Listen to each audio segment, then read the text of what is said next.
창세기는 처음부터 하나님의 살아계심을, 그 하나님께서 천지를 창조하셨음을 일방적으로 선포하며 시작했습니다.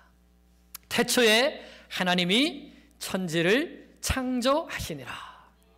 이는 하나님을 증명하기 위해서 쓰여진 책이 아닙니다. 하나님은 우리 눈에 보이는 모든 우주 만물과 이 지구 위에 존재하는 모든 것들과 보이지 않는 영적인 세계까지 모든 것의 창조주이십니다. 모든 것의 주인이십니다. 이렇게 하나님은 창세기를 통해 하나님의 창조 주권을 선포하셨습니다. 내가 모든 만물을 창조하였다. 내가 모든 만물의 주인이다. 내가 모든 인생의 주인이다. 이 세상은 이 진리를 믿는 사람과 믿지 않는 사람, 이 세상의 모든 사람은 이 둘로 나눌 수가 있습니다. 비록 하나님의 창조를 믿지 않는 사람들이 하나님의 창조하심을 믿는 우리를 지금은 조롱하며 또 하나님을 모욕할지 모르지만 마지막 날에는 하나님을 믿지 않은 것에 대하여서 하나님 앞에서 반드시 심판을 받아야 할 것입니다. 하나님께서 천지를 창조하시고 말씀하신 소감이 있습니다. 보시기에 좋았더라. 그리고 특별히 사람을 하나님의 형상을 따라서 창조하신 다음에는 이렇게 말씀하셨습니다. 보시기에 심히 좋았더라. 우리 모두는 하나님의 형상을 가진 하나님의 최고의 걸작품입니다. 한번 따라해 보실까요? 나는 하나님의 최고의 걸작품입니다. 하나님은 나를 보시며 심히 기뻐하십니다. 정말일까요? 네. 그럼 나만 그럴까요? 옆 사람에게도 한번 해볼까요? 당신은 하나님의 최고의 걸작품입니다. 하나님은 당신을 보시며 심히 기뻐하십니다. 아멘. 하나님은 이렇게 최고의 걸작품으로 아담과 하와를 지으시고 그들에게 하나님께서 지으신 모든 것들을 다스리게 하셨습니다. 그런데 그만 아담과 하와가 나를 걸작품으로 만드시고 나를 최고로 사랑해 주시는 그 하나님을 떠나서 사탄의 꼬임에 빠져 범죄하고 말았습니다. 하나님께서 모든 것을 다 주시면서 딱 한 가지, 하나님께서 창조주 되시며 우리는 그의 피조물이 된다는 것을 잊지 않게 해주시기 위하여서 먹지 말라고 하신 선악을 알게 하는 나무의 열매, 그 선악과를 하와가 먼저 따먹고 옆에 같이 있던 아담 남편에게도 주어서 둘이 함께 범죄하고 말았습니다. 그 결과 이 둘은 하나님의 낯을 피해서 피해 다니는, 도망 다니는 신세가 되고 말았습니다. 죄를 지은 두려움 때문에 하나님 앞에 가까이 갈 수가 없었습니다. 그런데 이때 누가 먼저 찾아오셨습니까? 하나님께서 범죄한 아담을 먼저 찾아가십니다. 아담아, 내가 어디 있느냐? 그리고 회개할 기회를 주셨지만 아담은 하와에게 책임을 떠넘기고 하와는 뱀에게 책임을 떠넘기고 그 결과 둘 다 하나님 앞에 징계를 받아서 하와는 잉태하는 고통과 해산하는 수고를 얻게 되었고 아담은 평생 땀을 흘려야지만 먹고 살 수 있는 그러한 노동의 징계를 받게 되었습니다. 중요한 것은 그런 중에서도 하나님께서 사탄의 도구가 된 뱀에게 벌을 주시면서 하신 말씀입니다. 창세기 3장 15절 말씀. 최초의 복음이라고 하는 중요한 말씀입니다. 같이 한번 읽어보겠습니다. 창세기 3장 15절.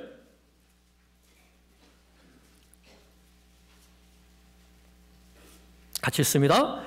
내가 너로 여자와 원수가 되게 하고 내 후손도 여자의 후손과 원수가 되게 하리니 여자의 후손은 내 머리를 상하게 할 것이요 너는 그의 발꿈치를 상하게 할 것이니라. 여기에 나오는 여자의 후손 누구죠? 네, 바로 우리 주 예수 그리스도이십니다. 하나님은 창세 전부터 메시아 예수 그리스도를 통해서 사탄의 권세를 멸하시고 우리를 구원하실 계획을 세우신 것입니다. 우리를 향한 하나님의 사랑은 영원부터 영원까지 이어지는 놀라운 사랑입니다. 죄인은 우리를 먼저 사랑해 주시고 우리를 먼저 찾아오시며 우리를 위하여 사랑하는 독생자를 내어주신 그 하나님의 은혜와 사랑, 우리는 이 은혜와 사랑에 영원토록 감사와 찬송을 올려드려야 합니다. 그 다음 창세기 4장에서 10장까지는 노아 홍수 때까지의 믿음의 조상들의 삶이 기록되었습니다. 대표적인 사람들이 가인과 아벨, 에녹, 노아입니다. 가인은 하나님께 바른 마음과 바른 자세로 예배드리지 않았다가 동생을 죽이는 최초의 살인자가 되고 말았습니다. 하나님께서는 그 마음속에 있는 가인의 죄를 책망하시면서 죄가 내 문 앞에 엎드려 있으니 너는 죄를 다스릴지니라 라고 말씀해 주셨는데 가인은 그 하나님의 말씀을 마음에 새기지 않고 죄를 따라갔습니다. 하나님께 대한 원망과 동생에 대한 시기심을 다스리지 못해서 결국은 들에서 동생을 쳐 죽이고 말았습니다. 우리의 예배를 받고 안 받고는 하나님이 결정하시는 것입니다. 하나님의 주권에 속한 문제입니다. 내가 여기 나와서 앉아 있다고 해서 하나님이 무조건 나의 예배를 받으시는 것은 아닙니다. 하나님은 오직 하나님께서 살아계심을 믿고 그 하나님 앞에 영과 진리로 예배드리며 하나님의 상주심을 바라보는 사람의 예배만 받으십니다. 우리가 하나님을 참되게 예배하는 예배자가 되기를 축원합니다. 그 후에 죄는 더 악해지고 끈질겨졌습니다. 에녹 때에는 거의 모든 사람들이 불경건한 생각과 불경건한 말과 행동을 하며 죄를 지었습니다. 그런 중에서 에녹은 하나님의 심판을 선포하면서 300년 동안 하나님과 동행하는 삶을 살았습니다. 그렇게 하나님의 선지자로서 죄악된 세상 가운데 하나님의 의를 선포하는 삶을 사는 것이 얼마나 힘들었던지 하나님께서는 에녹이 죽음을 보지 않게 하시고 하나님께로 데려가셨습니다. 그것도 하나님의 주권입니다. 누가 몇 년을 살다가 죽었다, 몇 년을 살다가 죽었다 이런 이야기가 반복되는 가운데 누구는 데려가셨다. 사람의 생사화복을 주관하시는 분이 하나님이신 것을, 하나님께서 모든 생명의 주인이신 것을 보여주신 말씀입니다. 그리고 노아의 때에는 온 세상의 죄악이 관영했습니다. 얼마나 이 죄 문제가 심각했던지 사람의 모든 생각과 계획과 행동이 악할 뿐이어서 하나님께서는 이 세상에 사람 지으신 것을 한탄하시면서 이 사람을 온 지면에서 쓸어버리시겠다고 하셨습니다. 그런데 그때에 하나님께 은혜를 받은 사람이 있는데 그 사람이 바로 노아입니다. 창세기 6장 8절에 그러나 노아는 여호와께 은혜를 입었더라. 은혜가 무엇입니까? 멸망받을 세상 가운데에서 하나님의 일방적인 선택으로 구원받는 것이 하나님의 은혜입니다. 그러면 이렇게 하나님의 은혜를 받은 노아가 어떻게 살았는가? 하나님의 말씀에 100% 순종하는 삶을 살았습니다. 하나님께서 방주를 지으라고 하시니 방주를 지었습니다. 무려 120년 동안이나 방주를 지었지만 한마디 불평 없이 지었습니다. 방주의 크기도 줄이지 않았고 방주의 재료도 바꾸지 않았습니다. 하나님의 주권을 인정하고 방주를 짓고 죄인들을 방주로 초청했습니다. 그러나 노아의 가족 8식구 외에는 아무도 그 구원의 초청에 응하지 않았습니다. 오히려 시집가고 장가가고 먹고 마시는 일에 더 열중했습니다. 그 결과 홍수 심판 날에 아무도 구원받지 못하고 멸망받았습니다. 예수님께서는 다시 오시는 그 재림의 날도 노아의 홍수의 때와 같다고 말씀하셨습니다. 오직 그날과 그때는 하나님만 아신다고 하시면서 노아의 홍수도 하나님의 주권적인 심판이었듯이 최후의 심판도 하나님의 주권에 속한 것임을 가르쳐 주셨습니다. 노아 홍수의 날에 구원받는 유일한 길은 하나님께서 예비해 주신 노아의 방주에 들어가는 것뿐이었습니다. 그 구원의 길은 하나님께서 정하신 것입니다. 그 외에는 다른 길이 없습니다. 예수님께서 말씀하셨습니다. 내가 곧 길이요 진리요 생명이니 나로 말미암지 않고는 아버지께로 올 자가 없느니라. 최후의 심판에서 유일하게 구원 얻을 수 있는 길은 오직 예수 그리스도뿐입니다. 하나님께서 예수님을 유일한 구원자로 이 세상에 보내셔서 우리의 모든 죄를 대신 지시고 십자가에 죽게 하심으로 우리의 모든 죄값을 대신 치러 주셨기 때문입니다. 더군다나 부활하셔서 승천하시고 하나님의 우편에서 우리를 위하여 간구해 주시는 분은 오직 예수 그리스도밖에 없습니다.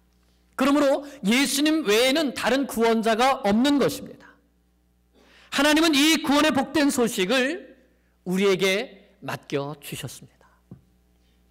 오직 예수 천당, 이 구원의 복된 소식을 힘있게 전파하는 우리 모두가 될 수 있기를 간절히 기도합니다. 이렇게 노아와 그의 식구 8사람이 홍수 심판으로부터 구원을 받았지만 얼마 못 되어 다시 온 땅에 죄악이 가득하게 되었습니다. 사람들은 바벨탑을 쌓으면서 하나님을 정면으로 대적했습니다. 하나님께서는 노아에게 다시는 내가 홍수로 세상을 심판하지 않겠다고 하시면서 무지개로 언약을 맺어주셨습니다. 그렇기 때문에 하나님은 구원을 위하여서 다른 역사를 시작하십니다. 그것은 바로 한 사람을 부르셔서 그를 믿음의 조상으로 세우시고 그 한 사람을 통해서 천하 만민이 복을 얻게 하시는 것이었습니다. 하나님께서 직접 제자 훈련을 하신 것입니다. 그 첫사람이 바로 믿음의 조상 아브라함입니다. 바벨탑 사건으로 모든 인류가 흩어지고 이제 하나님의 구원 역사는 마치 끝난 것처럼 보였습니다. 이렇게 매번 죄를 짓고 하나님을 대적하는 이런 인간을 하나님께서 포기하시고 버리실 만도 하지 않습니까? 그러나 하나님은 포기하지 않으시고 저 멀리 갈대아 우르 땅에서 한 사람을 부르셨습니다. 그리고 그를 통하여 창세기 3장 15절에서 약속해 주셨던 여인의 후손을 이어가게 하셨습니다. 아브라함이 하나님의 부르심을 받았을 때 그는 갈 바를 알지 못하고 나아갔습니다. 그러나 그의 마음속에 꼭 붙들고 있는 것이 있었습니다. 바로 하나님께서 주신 약속의 말씀이었습니다. 창세기 12장 2절 3절에 아브라함이 붙든 약속의 말씀이 이렇게 기록되어 있습니다. 내가 너로 큰 민족을 이루고 내게 복을 주어 내 이름을 창대하게 하리니 너는 복이 될지라. 땅의 모든 족속이 너로 말미암아 복을 얻을 것이라. 아브라함은 이 약속의 말씀을 붙들었고 하나님께서는 이 약속이 그대로 아브라함의 삶 가운데 이루어지도록 역사해 주셨습니다. 아브라함은 참으로 실수가 많은 사람이었습니다. 가나안 땅에 기근이 드니까 쪼르르 애굽 땅으로 내려가서 바로가 자기를 죽일까 봐 자기 아내를 누이라고 속여서 빼앗겼습니다. 조카 롯이 사로잡혀 갔을 때는 목숨을 걸고 구해오고 멜기세덱에게 11조를 드리면서 천지의 주제이시오 지극히 높으신 하나님을 고백했습니다. 그러나 금세 적들이 다시 공격해 올 것 같으니까 두려움에 빠졌습니다. 하나님의 약속이 더디 이루어지는 것 같아서 사라의 말을 듣고 하갈과 동침해서 이스마엘을 낳았습니다. 하나님께서 아들을 주시겠다고 했을 때에도 이스마엘이나 잘 살면 좋겠습니다 라고 하면서 하나님의 뜻을 거절했습니다. 그러나 하나님께서는 아브라함의 이런 모든 실수와 모든 불신앙에도 불구하고 그의 이름을 아브람에서 아브라함으로 바꿔주셨습니다. 한 고귀한 아버지 아브라함으로 사는 것이 아니라 많은 민족을 품고 섬기는 열국의 아버지 아브라함으로 살게 하시려는 뜻을 가지고 계셨기 때문입니다. 그래서 하나님은 아브라함에게 두신 이 하나님의 뜻을 다 이루시기까지 아브라함의 믿음을 차근차근 키워 가셨습니다. 애굽 땅 바로의 손에서 사라를 구해 주셨고 전쟁에서 롯도 구하게 해 주실 뿐만 아니라 하나님이 천지의 주제이심을 알게 해 주셨습니다. 전쟁의 두려움에 떨고 있을 때에는 상속자에 대한 약속을 주셨고 아브라함이 그 약속을 받아들이자 그 믿음을 약속을 믿는 믿음을 의로 여기셔서 친히 쪼갠 고기 사이를 타는 횃불로 지나가시면서 내가 내 생명을 걸고 내 이름을 걸고 이 약속을 지켜주시겠다고 친히 언약을 맺어 주셨습니다. 아브라함을 열국의 아버지로 세워주신 것입니다. 뿐만 아니라 아브라함이 이스마엘에 만족하며 살려고 할 때에도 이삭을 약속해 주시고 그 약속대로 100세에 이삭이 태어나게 하셔서 하나님 앞에서 참된 기쁨의 웃음을 웃게 하셨습니다. 마지막에는 그 이삭을 모리아 산에서 번제로 드리라는 시험을 통해서 아브라함의 믿음을 부활 신앙에 이르기까지 자라게 하셨습니다. 그리고 아브라함이 이삭을 믿음으로 드리자 그 믿음을 여호와를 경외하는 믿음이라고 칭찬하시면서 내 씨로 말미암아 곧 예수 그리스도로 말미암아 천하 만민이 복을 얻게 하시겠다는 축복을 주셨습니다. 그러므로 아브라함이 믿음의 조상이 된 것이 아브라함 자신 때문입니까? 아니면 하나님 때문입니까? 하나님 때문입니다. 하나님께서 부르시고 하나님께서 믿음 주시고 하나님께서 축복하셔서 하나님의 구원 역사에 사용해 주신 것입니다. 하나님께서 주권적으로 행하신 것입니다. 그 하나님이 바로 나의 하나님 되십니다. 하나님은 나를 부르셔서 믿음의 사람으로 키우시고 열국의 아버지, 열국의 어머니로 만드시는 분이십니다. 그러므로 우리도 아브라함처럼 하나님을 경외하는 믿음에 이르기까지 자라가야 합니다. 하나님을 경외하는 믿음, 그것은 다름 아니라 하나님의 약속을 붙들고 하나님의 말씀에 전적으로 순종하는 믿음입니다.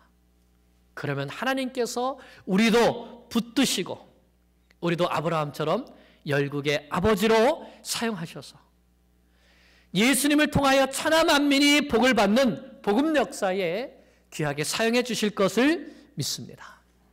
나도 아브라함처럼 믿음의 조상이 되고자 하는 소원이 우리 모두에게 가득하기를 간절히 축원합니다. 이처럼 아브라함의 하나님은 아브라함을 믿음의 조상으로 세워주신 하나님이십니다.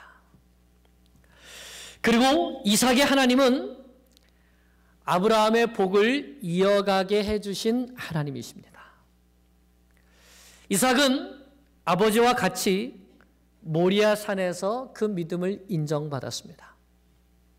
그리고 그 축복을 다음 세대에 잘 계승해 주었습니다. 여기에는 이삭의 아내 리브가의 도움이 컸습니다. 믿음의 아내는 남편의 가장 큰 도우미가 되고 돕는 배필이 됩니다. 이렇게 부부가 힘을 합하면 하나님 나라의 놀라운 일들을 이루어낼 수 있습니다. 그래서 그 축복은 이제 야곱에게 이어졌습니다. 그러나 야곱은 움켜쥐고 빼앗고 속이는 자여서 하나님께서 쓰시기가 힘들었습니다. 하나님은 이런 야곱을 야곱보다 더 센 외삼촌 라반의 집으로 보내셔서 훈련시키셨습니다. 하지만 가는 길에 그를 만나주시고 베델에서 땅과 자손과 보호에 대한 약속을 주셨습니다. 야곱은 그 약속을 붙들고 하나님 앞에 서원했습니다.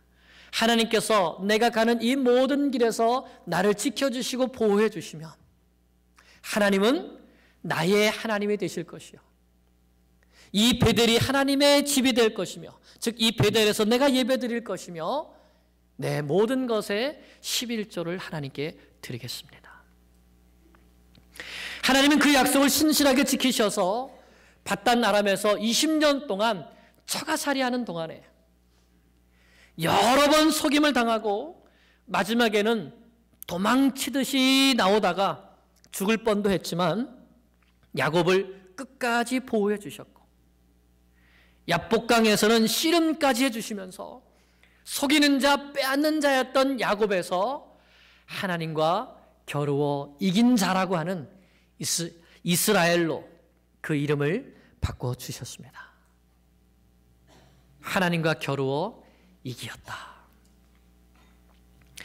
야곱은 이 하나님을 나의 출생으로부터 지금까지 나를 기르신 하나님, 나를 모든 환난에서 건지신 하나님이라고 고백했습니다. 모태로부터 메시아의 계보를 잇는 축복의 자손이 되게 하시기로 선택하시고 인생의 모든 어려움 속에서 야곱과 함께 해주시면서 야곱을 기르시고 야곱을 건지신 하나님이셨던 것을 고백한 것입니다. 야곱의 인생엔 참 많은 문제가 있었습니다. 형 에서와의 문제가 있었습니다. 외삼촌 라반과의 문제도 있었습니다. 세겜에서는 딥나 사건이 일어났었습니다. 가장 사랑했던 아내를 먼저 잃고 요셉까지 잃는 문제가 있었습니다. 노년에는 기금 문제가 있어서 온 가족이 다 죽을 뻔한 문제도 있었습니다. 그러나 하나님은 야곱이 당면한 이 모든 문제로부터 야곱을 구원해 주시고 결국은 이 야곱이 이스라엘의 12지파를 축복하는 사람이 되게 해주셨습니다. 이 하나님이 바로 나의 하나님이십니다. 하나님은 나도 창세 전부터 하나님의 자녀로 택해 주시고 내 인생의 보호자가 되어 주셔서 오늘 여기에까지 우리 각 사람을 인도해 주셨습니다. 우리를 길러 주셨습니다. 나의 믿음의 길을 걸어갈 수 있도록 힘과 도움이 되어 주셨습니다. 그 하나님께서 내가 나의 인생길을 다 마치고 나의 자녀들을 믿음 안에서 축복하며 하나님 앞에 갈 때까지 보호해 주시고 인도해 주실 것을 믿습니다. 마지막으로 이 축복은 요셉과 유다에게 이어졌습니다. 유다는 동생을 팔아버리고 아버지를 속인 나쁜 형이고 나쁜 아들이었지만 하나님 앞에서 참된 회개의 열매를 맺었을 때에 하나님은 그를 기뻐하시고 메시아의 조상이 되는 은혜를 베풀어 주셨습니다. 하나님은 회개하는 사람을 기뻐하십니다. 그리고 그를 축복해 주십니다. 요셉은 참으로 많은 고생을 했습니다. 하나님께서 주신 꿈 때문에 형들에게 미움받고 애굽으로 팔려가서 종살이도 하고 감옥살이까지 참 많은 눈물을 흘렸습니다. 그런데 하나님께서는 요셉이 가는 그 모든 곳에서 그와 함께 해주셨습니다. 요셉 이야기에서 가장 많이 나오는 단어가 하나님이 요셉과 함께 하심으로였습니다. 하나님께서 요셉의 손을 꼭 붙들어 주셨고 요셉도 나를 붙드시는 하나님의 손을 놓지 않았습니다. 하나님이 나를 이라고 하는 하나님 주권의 믿음으로 살았습니다. 그럴 때 하나님은 요셉의 인생에서 닥친 모든 악을 선으로 바꾸셔서 요셉을 이스라엘을 구원하고 온 세상을 구원하는 일에 사용해 주셨습니다. 우리 인생에 하나님께서 함께 하시면 우리 인생도 이렇게 아름다운 인생으로 변하게 될 것을 믿습니다. 사랑하는 여러분, 창세기가 우리에게 가르쳐 주신 것은 하나님 주권 신앙입니다. 하나님은 창조주이시다. 하나님은 우리 모든 인생의 주인이시다. 그러므로 그 하나님을 바라보고 그 하나님을 믿고 그 하나님의 약속의 말씀에 순종하면 하나님은 우리도 아브라함처럼 이삭처럼 야곱처럼 요셉처럼 사랑해 주시고 보호해 주시고 축복해 주시고 사용해 주신다. 아브라함의 하나님, 이삭의 하나님, 야곱의 하나님, 요셉의 하나님, 그리고 나의 하나님, 하나님이 나의 하나님 되심을 믿고 이 하나님을 굳게 신뢰하면서 약속의 말씀 붙들고 순종의 삶을 살아가는 주의 백성들 되시기를 간절히 축원합니다. 기도드리겠습니다.